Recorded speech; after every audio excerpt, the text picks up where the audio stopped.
3 days before Thanksgiving, my phone buzzed with a message from my mother. The screen lit up with 5 words that knocked the breath out of me. Don't come. You're not invited. No context. No conversation.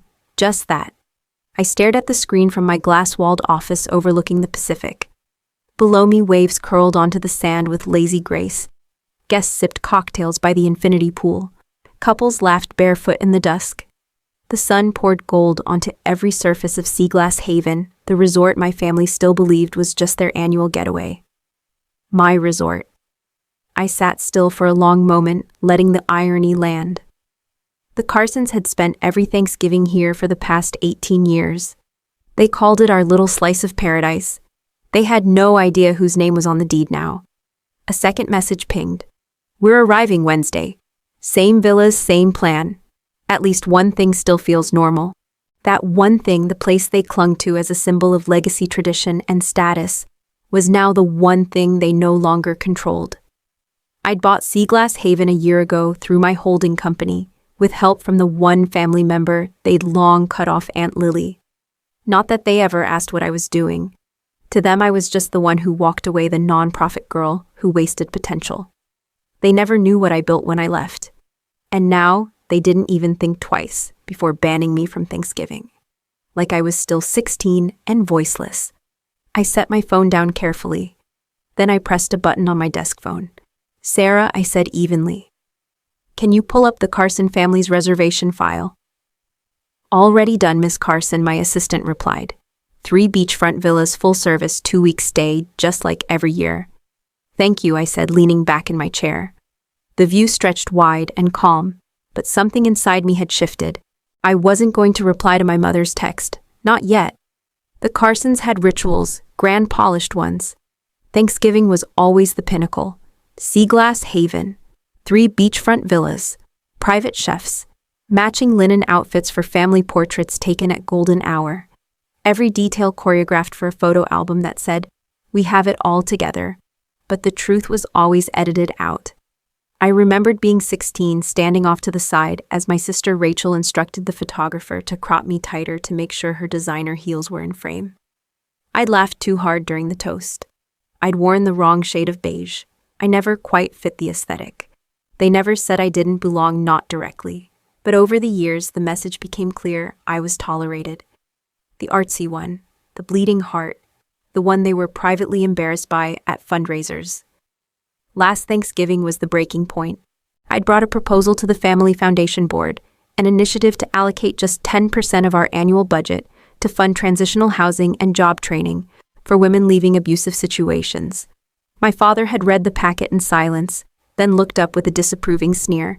Using Carson money for this, for shelters, Rachel's voice had cut in.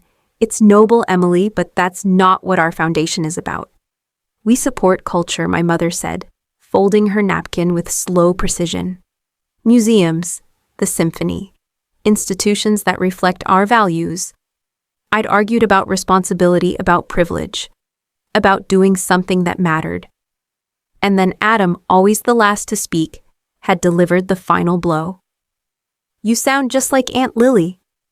The table went still. Her name hadn't been mentioned in years. Aunt Lily, my father's sister. Once a brilliant fundraiser cast out for investing foundation money into addiction recovery programs without approval. They said she'd gone rogue, embarrassed the family. I later found out she was right, and just early. I left the table early that night. No one followed me. No one ever did. But a week later, I received a letter from Lily. Handwritten, she told me she was proud, that she saw herself in me, that if I was ready to stop asking for a seat at their table, she'd help me build my own. She kept that promise. And now, so would I. Aunt Lily didn't just send a letter. She sent a check with 6 figures and a note that read, "Use this to build something they'll never understand until it's too late." I didn't cash it right away. I kept it in a drawer for months, afraid of what it meant to step out of the family's shadow completely. But eventually I did, and it changed everything. We started small. A converted inn in Northern California that partnered with a local women's shelter to offer transitional jobs in hospitality. Lily taught me how to raise capital without giving up mission. I learned how to read a P&L statement, negotiate property deals, manage staff, and build partnerships that prioritize people over pretense. In a decade, we grew from 1 inn to 15 resorts across 3 continents, each one blending luxury with social good, offering wellness programs, hiring locally, reinvesting profits into nearby schools and shelters. Guests raved. Travel magazines called us the future of sustainable hospitality. My parents never asked where I worked. Not once. At dinners or weddings, they'd smile tightly when someone asked about me, then change the subject. Rachel told people I ran a volunteer organization. Adam once joked that I was probably teaching yoga in Peru. They didn't know. They didn't want to. Seaglass Haven came up for sale during a moment of poetic timing, almost exactly 1 year after that disastrous Thanksgiving. The owners wanted a buyer who valued privacy, discretion, and sustainability. I flew in that same week, signed the papers, and paid in full. Aunt Lily cried when I told her. "You bought the altar they worship at," she said.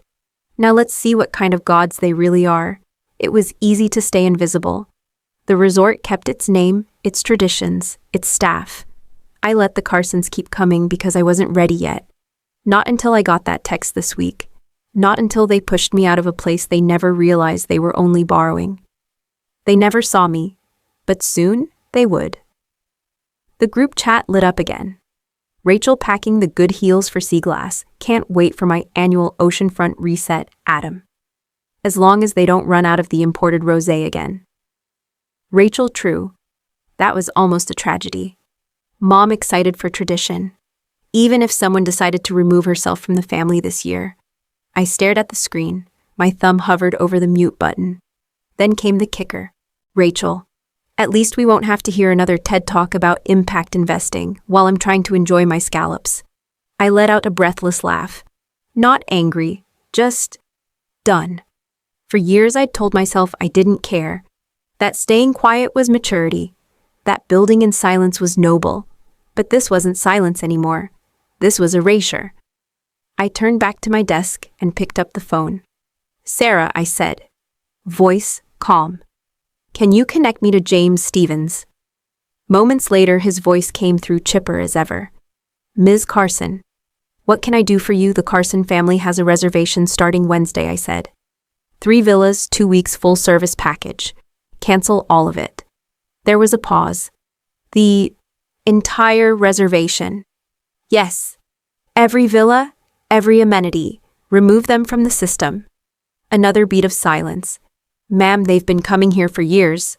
They have an expectation." "They don't know I own Seaglass Haven," I replied. "But they will. And they'll learn what happens when you build your entire identity on someone else's property." James cleared his throat. "Understood. Would you like us to inform them?" "No," I said, standing and walking toward the window. The sea was calm, indifferent. "I'll handle that myself." Outside, the staff was setting up for the holiday weekend. Lights, linens, fire pits. Somewhere below, guests clinked wine glasses and watched the horizon soften. I opened my mother's message thread. My finger hovered over the keyboard. One part of me hesitated. Was I really going to do this? Then another message from Rachel popped up. "Just confirmed spa treatments for Thursday. I booked yours too, Mom. No Emily, no drama. Decision made." My fingers moved without hesitation. "Actually, Seaglass Haven just called. Your reservation has been canceled." The typing bubbles appeared within seconds. "Rachel." "Wait, what do you mean canceled, Mom? There must be some mistake." "We have a permanent booking. Adam." "This is ridiculous. Who did you talk to?" "We've been going there for 20 years. The call started next. I watched as Mom, then Rachel, then Dad, lit up my screen in rapid succession. I let them go to voicemail. Then came the messages. "Dad just got off the phone with the resort. They said the cancellation came from the owner. This is outrageous. Rachel. We're loyal clients. Who even runs that place now, Adam? This better not be one of your statements, Emily." I took a breath. Then I typed slowly, deliberately. "Yes, the owner canceled your reservation, because the owner is me." Silence. No replies, no bubbles, just stillness. Until Rachel. "What kind of joke is this, Dad?" "That's not possible. You don't have that kind of money. You work for a non-profit or whatever it is you do." "Mom." This is cruel. After everything we've done for you, I stood and opened the bottom drawer of my desk. Inside was a leather-bound portfolio. I flipped it open, pulled out the property deed, and snapped a photo. Then I sent it. No words this time. Just the truth in black ink and my signature. 10 more minutes of silence. Then finally from Mom, "You can't be serious. We've celebrated every Thanksgiving there. That place is ours." I stared at the screen and shook my head. "You've always treated it like it was yours, like I didn't exist. Like my work was a hobby. My values were a nuisance. But I built something. While you rolled your eyes, I created a company that made this possible. Still nothing." I walked back to the window. The ocean kept rolling in. Steady, ironic. Everything they mocked my work with: shelters, my sustainability projects, my passion for the wrong people had built this. The resort they thought belonged to them had been funded by the very thing they dismissed. And now they had no place at the table. The next morning, Sarah buzzed my office. "Your father's on the main line demanding to speak to the owner." I didn't even flinch. "Put him through," Emily. Dad snapped the second he heard my voice. "What the hell have you done?" "Nothing yet," I said calmly. "But it's time we talked. You want answers? Come to Seaglass Haven. Today." There was a long pause. "We'll be there by noon." I hung up without another word and turned back to the window, watching the tide rise against the rocks. At 12:06, the front desk called. "The Carson family is here, Miss Carson." I met them in the main lobby. They looked wrong somehow. Smaller, out of place. Rachel had no makeup on. Adam was actually quiet. Even Mom, always poised, looked shaken. "Follow me," I said simply. They trailed behind me through the coastal hallway, past guests lounging with wine and staff who greeted me with warm nods. I led them into my private office, floor-to-ceiling windows, framing the Pacific, a sleek wood table at the center, their shock reflected back in the glass. My father didn't sit. "How did you afford this?" "You never asked what I was doing," I said, folding my hands. "You just assumed it wasn't much." Rachel frowned.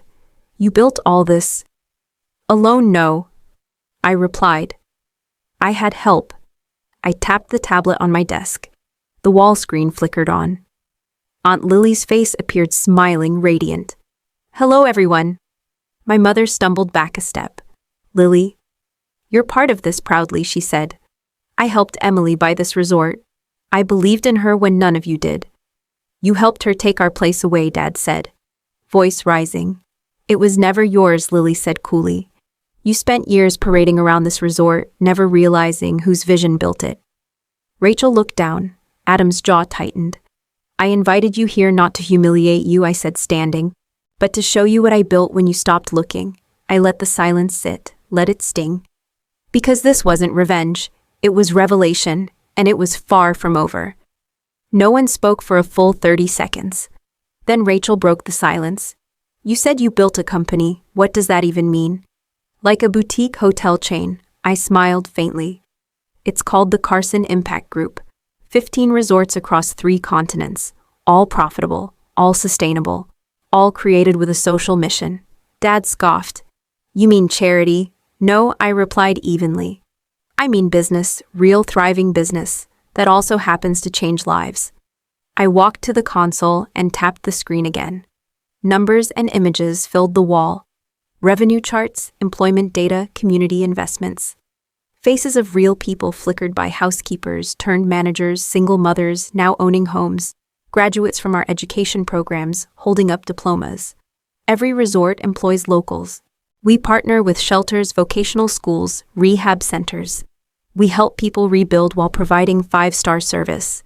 Our guest satisfaction scores are higher than anything in your precious legacy portfolio. Adam blinked at the screen. $6 billion in assets, 42% above industry average in profitability, I added. Turns out when you invest in people, they invest back. Rachel slowly lowered the tablet she'd been handed. "These impact reports. They're real. You're holding the audited versions," I said. "Ask any board member. Ask the IRS." Mom sat down hard. Her voice cracked. "But you always cared too much. You were emotional." "I was committed," I corrected. "And while you were busy mocking that I built something lasting." Dad folded his arms. You could have told us. You never asked, I replied. For years you looked right through me, and I let it go. Until last week when you finally made it official.